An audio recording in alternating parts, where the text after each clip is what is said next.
مرحبا بكم، مرحبا بالناس الكل على قناتنا الخاصة قناة الحرية. أتمنى مشاركتكم، أتمنى ودعمكم، أتمنى تفعيلكم قناتنا. اليوم باش نحكيو على رياض الشعيبي، حيث صرح البرلمان سيلغي قرارات قيس سعيد ومراسيمه حال عودته للاجتماع.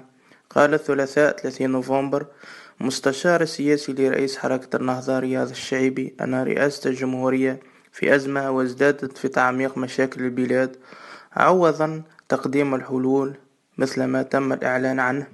واعتبر الشعيبي أن حديث رئيس الجمهورية عن إصدار مراسيم تتضمن أحكام لإسقاط قائمات انتخابية عبث لا قيمة له، لا سياسيا ولا قانونيا. وصرح الشعيبي بأن البرلمان سيعود لا محالة، وأن أول جلسة له سيجتمع فيها سيلغي كل المراسيم الصادرة عن رئيس الجمهورية وكل ما ترتب عنها.